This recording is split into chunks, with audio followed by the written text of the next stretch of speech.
Thank you, Mr. Speaker. My amendment today would drive the bill for Ukraine. Take each dollar amount in this act is hereby reduced to zero. You see, the United States taxpayer has already sent $113 billion to Ukraine, and a lot of that money is unaccounted for. This is a continuance of a sick business model that the American government continues.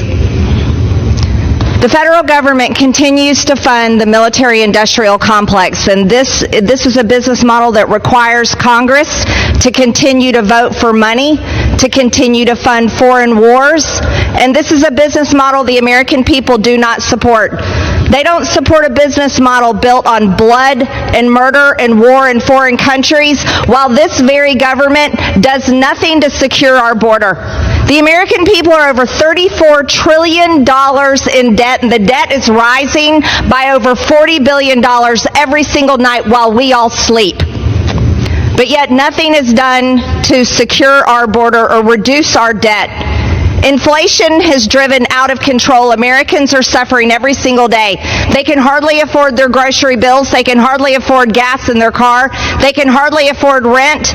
And now mortgage payments are well over $3,000, where they were only just over $1,700 3 years ago.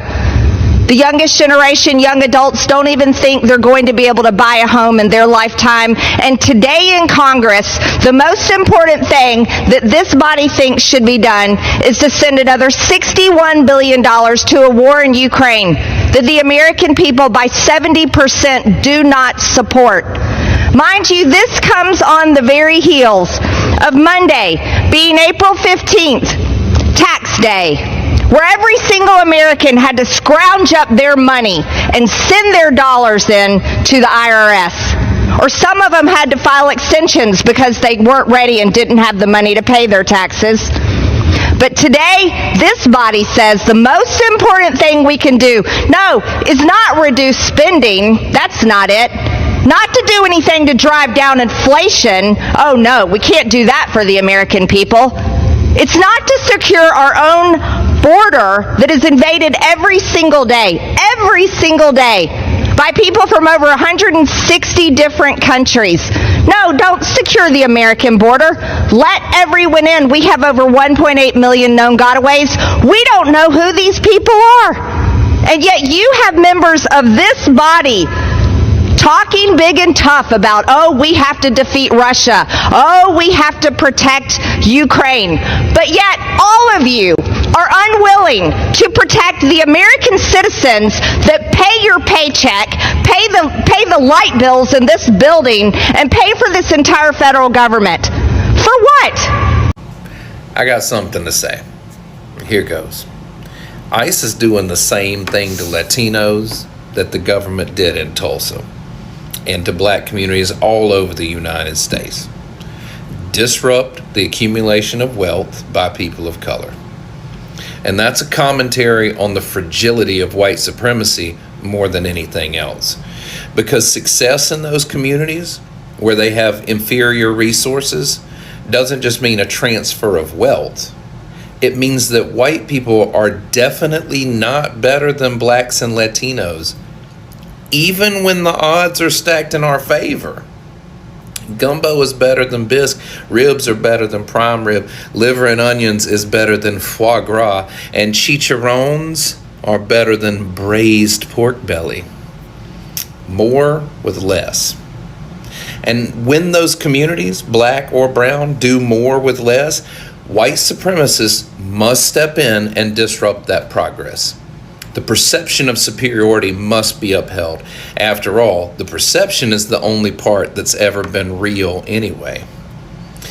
The good news is that we also aren't inferior. White Americans could have equally kick-ass culture as people of color. We've just got to stop being assholes to everyone else and maybe have a little damn humility. Hello good people, hello guys, welcome back again to my channel. And of course, if you're watching us for the first time, this is your first time here, please subscribe. And if you love our videos, if you love our topics of discussion, share these videos to as many people as possible. And guys, let's grow together. Now, a new wave of conversation is shaking America today, and this time it's white voices speaking out, not against the black people, the black Americans, but against their own people. More and more white people are coming out urging their communities to stop pointing fingers at black Americans for the collapse of the United States. So I try to warn y'all. Oh my goodness. So what we are currently witnessing is Lyndon Johnson's quote, manifested. And the quote going to, if you can make the poorest of the whites. There was so much hatred during this last election. I wasn't privy to it. But now seeing the actions of people and what they thought was going to happen, I realized, oh, y'all really didn't like her because she was a black woman, all right? And then you saw the CIA agents who were saying, well, she not black, she Indian. Well, Lucas, she did the collard greens in the bathtub, okay? That's the trick bag, family. And you start to see you start to see this full picture. And I'm like, wow. You had the CIA agents working hand in hand with the white elites. And now both groups, both tribes are being hurt.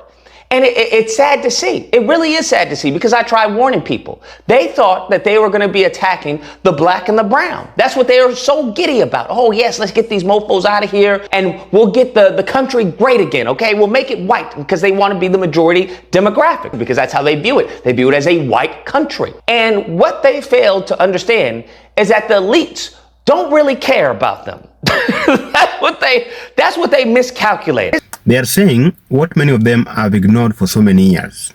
The problem lies within the white Americans itself, not the black people. Now, I want us to watch some clips here that are just sample. Then I come back with my analysis as far as this topic is concerned. Why are these white people coming out to call out their own people to stop pointing fingers to the black Americans? Because this is what has been happening. Let's dive straight, watch these clips, guys, then we come back and have a discussion. Only white people will look at America.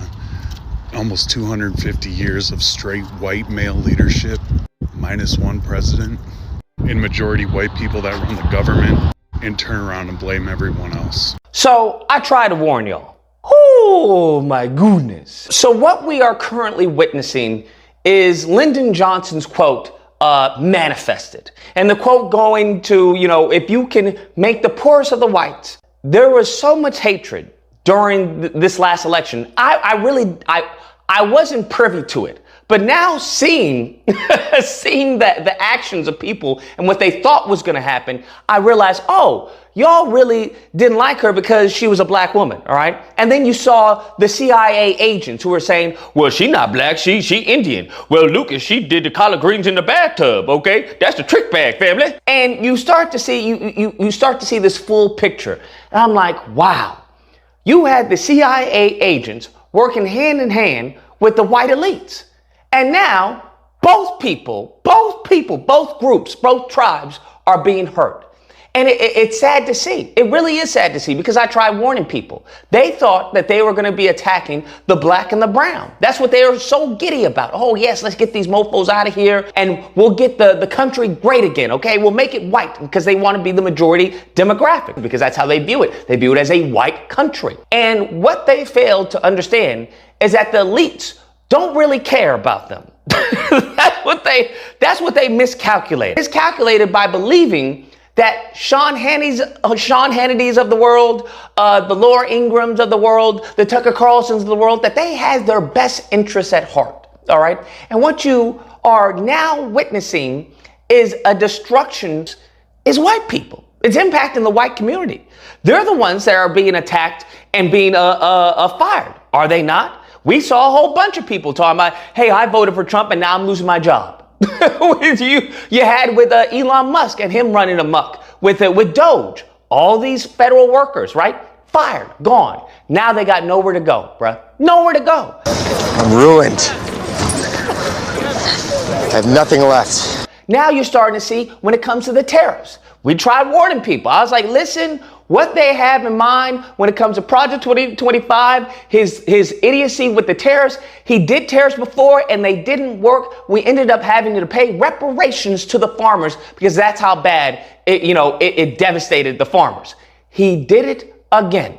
Now this time, like I said, they're going for civil rights. They want to end that because they feel that there's no reason for that to exist. They feel that, hey, y'all black people had all these advantages over all these years, and now enough is enough. Now it's to equal the playing field, and any type of system, any type of scholarship, any type of, accolade, anything, bruh, any type of recommendation, that's... Grand Rising. I have had a lot of conversations since Tuesday. I've watched a lot of videos, podcasts, news reports. I've been tagged in a lot of videos and posts and podcasts. And I want to say, for the record, please stop blaming black men for the state of this country. Okay? And in case you're unsure of what I mean, I would like to introduce you to Nina Turner. My husband put me on to her because, strange, I had no idea who she was. Imagine. But I would especially like for black women in particular to stop wishing death upon black men for the state of this country, to stop adding to the division of the black family in this country, okay? That is what they want. And clearly, they're succeeding, okay? So I want you to watch this so that there's no more confusion. So maybe if you hear from an actual expert, you'll stop with the foolishness, okay? Because it's not helping anyone, especially not us. All right? Watch. Why so many black men, Hispanic voters have found in Trump something to admire, something even to vote for? Madam Editor, I'm glad you asked me that question. For me, the Democratic Party emasculates black men. And I think Hispanic men probably feel the same way. And I say this because they weaponize identity. When and where we enter, who we are, how we identify is important to who we are, just like our fingerprints.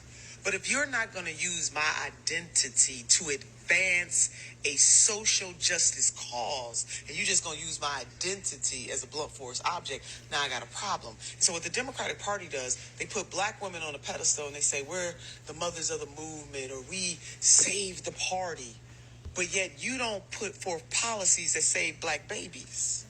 You don't put forth policies that deal with the maternal death rate of black women and black babies in the United States of America.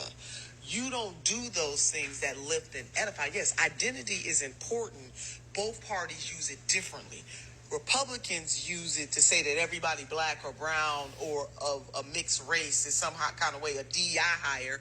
They use it to say certain books will be banned. Don't tell the truth, the whole truth, and nothing but the truth about how this country was formulated, because you might hurt a white child's feelings by saying that, yeah, chattel slavery existed. And, oh, by the way, white powerful folks stole the land from the indigenous people. So all of those things, Chinese Exclusion Act, I mean, we can go down the list. But Democrats use it in a way that alienates other folks, and it offends me. So when I talk to black men across this country, they don't see themselves in this party. It's one thing to recognize the power and prowess of black women and the sacrifices that we make. It is another thing to put us above black men. The black struggle, black men and black women have to be together. We don't have the luxury to be separated, and so I resent the Democratic Party for doing that. And so black men do not see themselves in the party. That bravado, because we got a kind of masculine energy, and masculine energy is not all bad, but the type of bravado that Trump puts forward is still very much rooted in a hierarchical patriarchy, and a lot of men gravitate to that. I got an email from a dude said this to me, it's like 3 years ago, young dude, and I knew it was going to be crazy because it was all capital letters. And Right? Don't send me. If you don't like me, I don't care. It's fine. I'm a grown man. I don't really need your love or your support. But just don't send me a damn email with all capital letters. Like, you can keep the cap lock off and tell me to go to hell. You don't have to scream it, right? But this kid was screaming it, and he says, I can't find a job. Oh, Jesus, I can't find a job because black and Mexican folks took them all. Really? Blacks and Mexicans took all the jobs, all of them, right? Then how is it that black folks and Latino folks are significantly more likely than white folks to be out of work? If that were true, why is it that black folks with a college degree are twice as likely as whites with a degree to be out of work? Latino folk with a degree, 50% more likely than white folks with a degree to be out of work. Asian Americans and Pacific Islanders with a degree, 23% more likely than whites with a degree to be out of work. Our indigenous brothers and sisters with a degree, 2/3 more likely than whites with a degree to be out of work. So I don't know where these people of color are taking all these damn jobs, but I know they are not taking them far. It's like they took them a block and a half and were like, yeah, I don't like that job anymore. I'm done with it, right? But this kid was convinced. That's why he couldn't find work. Now, it's sort of ironic, though, because like the next paragraph is the paragraph where he told me that blacks and Mexicans are all lazy. All right, which is it? Because it can't be both, right? Because like if you took all the jobs, I'm pretty sure you're the opposite of lazy. That takes a lot of energy, running around from job to damn job. You can't be lazy and do that. And if you are lazy, I'm pretty sure you didn't even take one job, let alone all the damn jobs. I have this image in my head when people say this, right? Black people taking all the jobs. I have this image of like some farmer in Iowa getting up at 4 a.m. to milk the cows, right? And he walks out to the barn, time to milk the cows, time to milk the cows. And he gets out there, well, these cows have already been milked. Who did this? And then some black dude pops his head around the barn and goes, I did it! I took your job. That doesn't happen. Like, why would anybody believe it? But if a president or a presidential candidate says it, right, and you're hurting and you are out of work, it's easier to blame that scapegoat than it is to figure out that the global economy isn't made for you, isn't made for working people, whether they're black, white, or otherwise, right? It wasn't Mexicans that jacked up Wall Street. It wasn't black folks that destroyed the banking industry. That was just rich, high SAT having white boys. That's who did that, right? It was white men with college degrees and business degrees and high test scores. They're the ones that stole or lost $12.5 trillion of other people's money.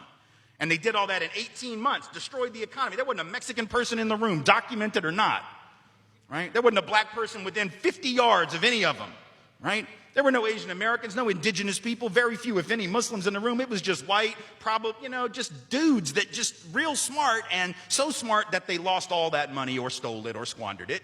And I know people get very uptight when I mention that they were white. Sometimes people are like, why do you have to point out that they were white? That's sort of racist. No, it's descriptive, right?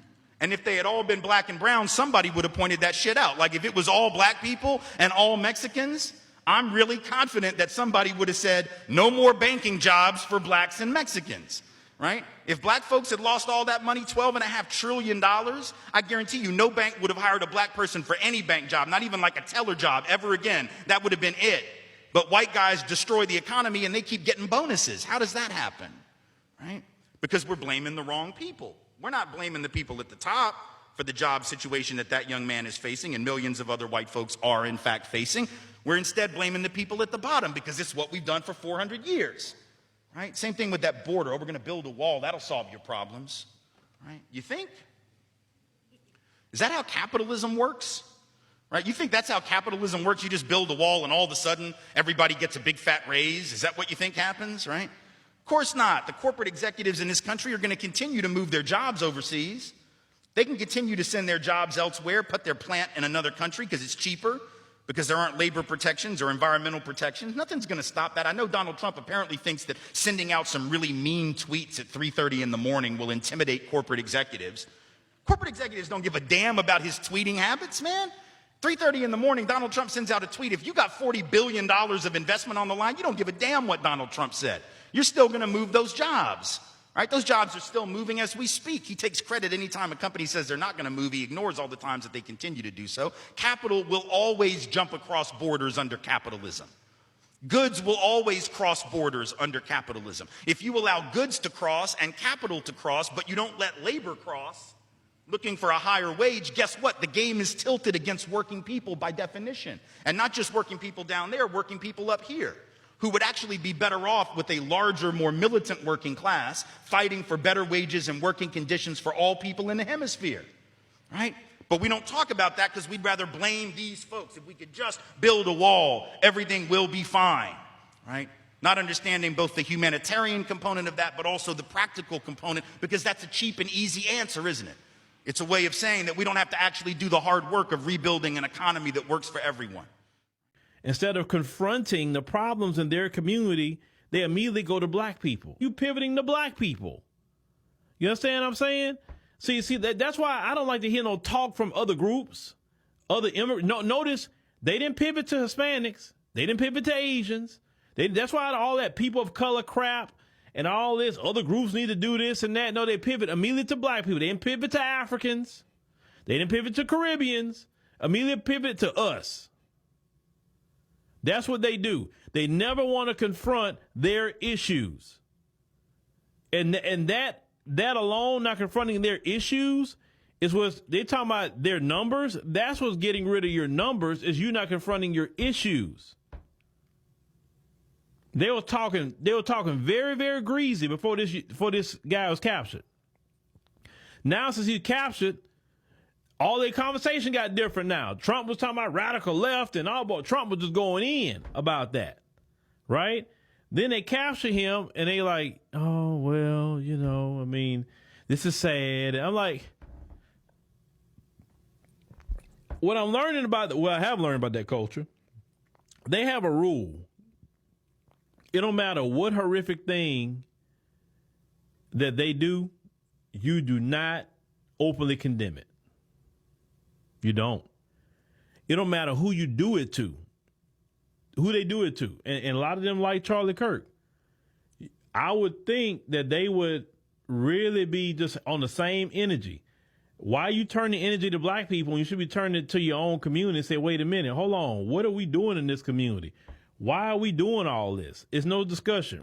Y'all want to know one real reason why America's crashing out like crazy right now? Mediocrity don't hit like it used to, baby.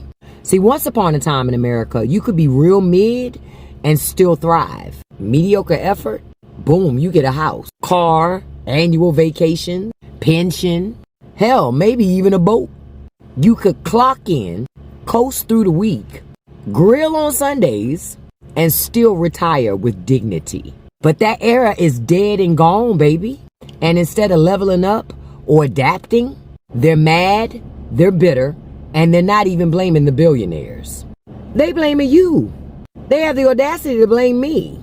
They blaming immigrants, black people, queer folk, anyone they think is taking something that used to be theirs by default. See, they don't want equality. They want comfort. And when mediocrity no longer gets them that comfort, they start rewriting the rules to rig the game again. It ain't about fairness. It's about preserving the lie. The lie that being average should still be enough for them.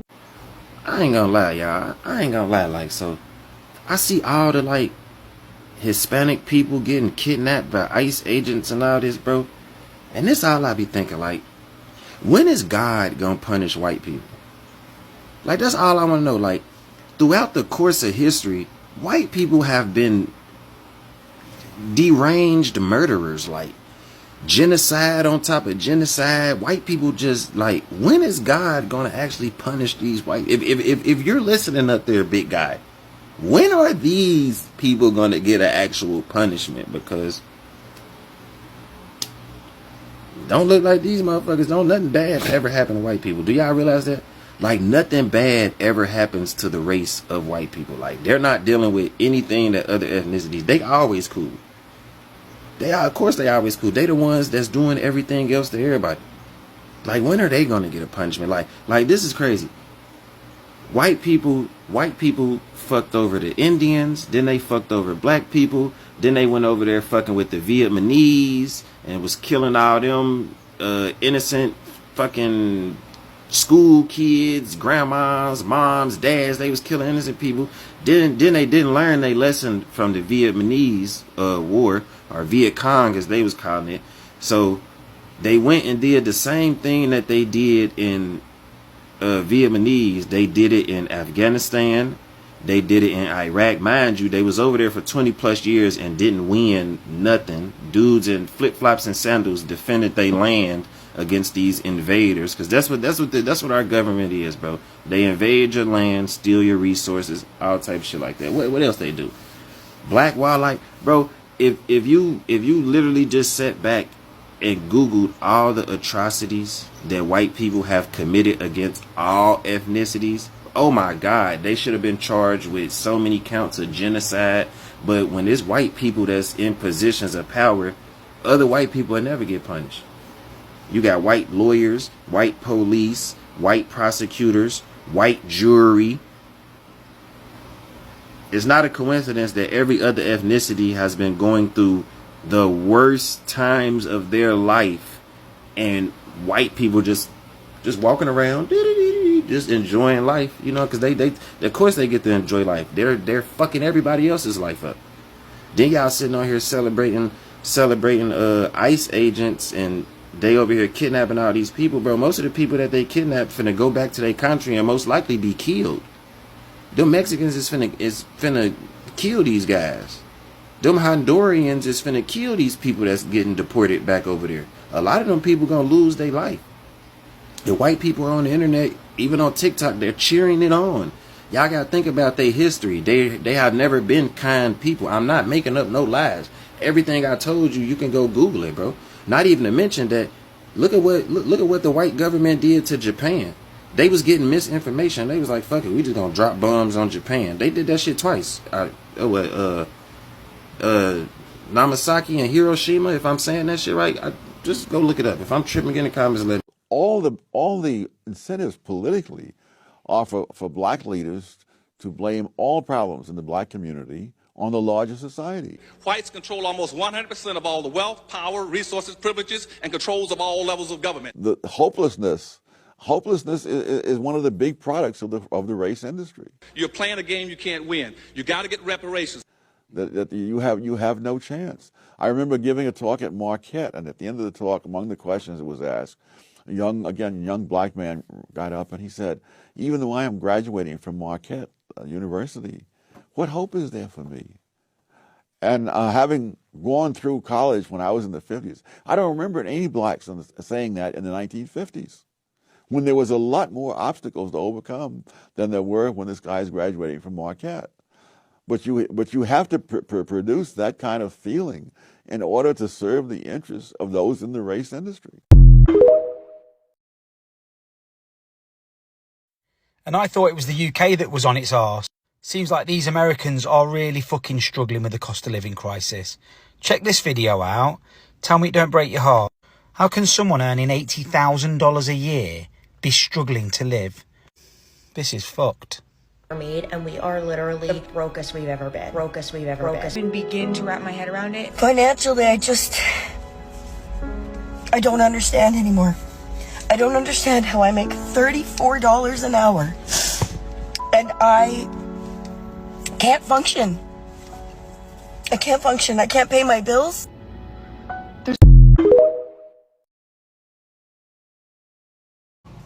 I got something to say. Here goes. ICE is doing the same thing to Latinos that the government did in Tulsa and to black communities all over the United States. Disrupt the accumulation of wealth by people of color. And that's a commentary on the fragility of white supremacy more than anything else. Because success in those communities where they have inferior resources doesn't just mean a transfer of wealth. It means that white people are definitely not better than blacks and Latinos, even when the odds are stacked in our favor. Gumbo is better than bisque, ribs are better than prime rib, liver and onions is better than foie gras, and chicharrones are better than braised pork belly. More with less. And when those communities, black or brown, do more with less, white supremacists must step in and disrupt that progress. The perception of superiority must be upheld. After all, the perception is the only part that's ever been real anyway. The good news is that we also aren't inferior. White Americans could have equally kick-ass culture as people of color. We've just got to stop being assholes to everyone else and maybe have a little damn humility. And you personally may not be the one who put people of color down. You may not even be the person who kicked them when they were down. And you may not be the one using your boot to keep them down. But if you can see it happening and you refuse to help or even acknowledge that it's happening, baby, you're part of that. Apathy is oppression. Now, guys, welcome back. Now, for generations, Black Americans have been blamed for crime, poverty, and the so-called decline of the nation. But now, some white Americans are flipping the script, reminding their people of an uncomfortable truth that many are not comfortable with. That the foundation of the United States was built on slavery, segregation, Jim Crow laws, and the denial of voting rights. They are saying, how can you blame the black people for Americans' collapse when it was white lawmakers, white judges, and white leaders who created and enforced the very system that destroys trust in democracy? Now, let's break it down. Let's start with slavery. Slavery stripped millions of Africans of their humanity while building the American economy. What about the segregation? Kept black people in poverty while white people enjoyed the benefits of the stolen wealth. The Jim Crow law legalized racism and violence, keeping black Americans in second-class status for nearly a century after slavery ended. What about the voting rights suppression? Voting rights suppression tried to silence black voices in the very democracy they helped build and fight for. Now, these are people are now saying it is time for their people or their community to face the reality, to look at the mirror. They argue that the US is collapsing not because of the black Americans, but because of the white greed, white supremacy, and white denial of the history. Now, the shift in tone is shocking some conservatives, but it's gaining attraction. The message is clear. Instead of scapegoating black Americans, white people need to take responsibility for the centuries of oppression that still shape the nations today. Black Americans are not the problem of the United States. They are survivors of the problem. The collapse of the United States has its own roots in the racism, greed, and systemic inequality. And now, some white voices are finally saying what black people have been saying for all those years. Now, do you think America is finally ready to hear the truth? Or will denial continue to blind the nation the way it has been doing for all those years? Please drop your thoughts in the comment section below, and don't forget to like this video, subscribe, and share the video. Thanks so much, good people, and let's meet again in my next video. This is your guy, Fred, from the motherland.